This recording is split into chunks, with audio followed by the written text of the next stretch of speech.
There's nothing good or funny about any of this, so I'm just gonna get to the point. Earlier this week, a woman came onto this app and made an account and started making videos under the name Flightless Bird. Her first video was her saying, there's something going on with my husband and I'm not sure what it is, and I'm worried and I'm curious if anyone has dealt with this before, and everybody really quickly clocked it as mania. She then starts making videos every couple of hours in most cases, updating on what he's doing and how he's acting, and it is progressively more and more concerning and upsetting as it goes on. He's clearly descending into mania in a way that leads us all to believe that both she himself and also their 3 children are in imminent danger. She posts videos saying that she's like sneaking out to get away so that she can talk about it. She posts videos where she is devastatingly crying and looking like she genuinely just has no idea what she is doing or what to do, and this is her best friend, this is somebody she really cares about, she doesn't know what's going on or how she can help him. She then talked about how he had convinced her family, who is also not in her corner, to believe that she's the one having a mental crisis, not him. She posted videos asking people for advice, asking people what they did, asking people what she should do. And of course, everyone is immediately incredibly tuned into this. Like, this woman has no one to talk to. She's talking to the app because she has no support system, and because her primary support system is her husband, and he's not okay. Even her in-laws are living with her, and it took a while for them, at least it felt like it took a while, for them to see any signs that he was the one that was not okay, not her, because he was being so charismatic when it wasn't related to her, that he was convincing them also that she was the problem, and so she could not get out even when outside forces came in, aka her in-law. This account grew massively over the week as people were so concerned about her and her safety and the safety of her children, who were all under 10, I think, until finally she did say that he started to come down and they were able to get him to a doctor who was able to put him on a hold because he clearly was having an upset. There was an incredible amount of outpouring and concern from the community of people she was able to reach, from medical professionals, from all kinds of people trying to give her advice, trying to explain to her, like, you need to get away in whatever way that you can with your family, because this is truly like a very unsafe situation. People were genuinely incredibly concerned, myself included, for this woman and her family's safety, and we're incredibly relieved to find out he was getting the help that he needed. And then last night at about midnight, she posted a video saying it was fake. Not totally fake, because allegedly this did all happen in January, and she was recreating it step by step as it happened, the exact circumstances. We are theoretically reliving this exact experience that she went through by herself in January. And she goes on to say a whole bunch of other stuff in that video about why she chose to do it this way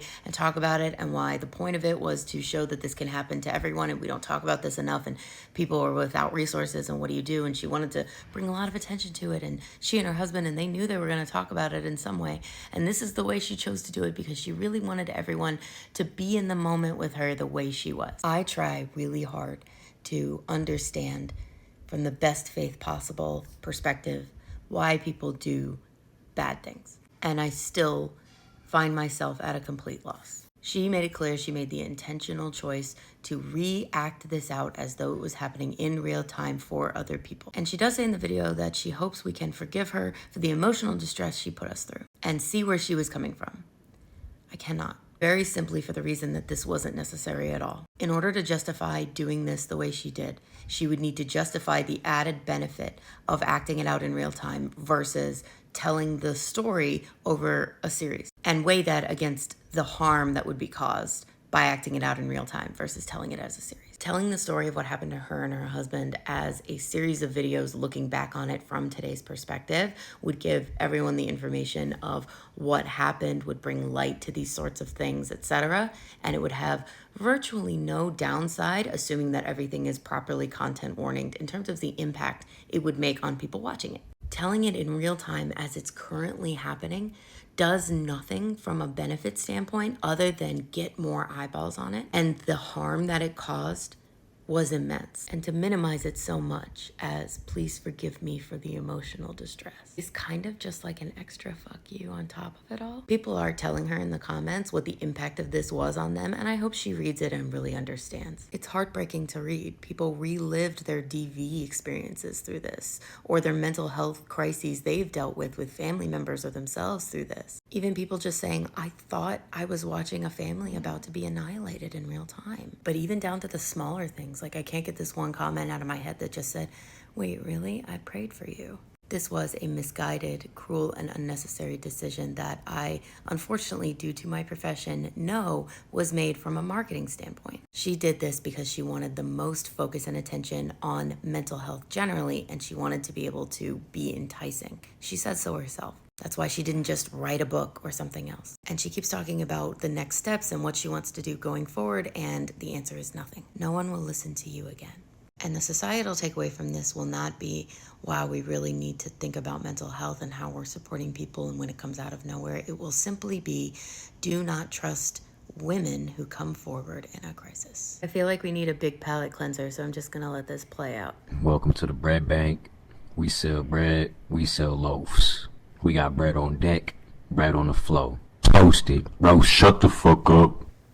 Listen, I just need a baguette and a brioche. We don't have either of those. You can get the gluten-free white bread, the potato bread. What the fuck is gluten? Take that shit out. It's gluten-free. I don't care if it's free. Swear on your fucking Yeezys. If you want to fight, we gonna fight. You trying to be on World Star? Well, you gonna record it? Yeah. I got my dollar store camera. What's the fucking situation? What the fuck do you want? I'm the motherfucking manager at the bread store. Tell him to take the motherfucking gluten out the bread.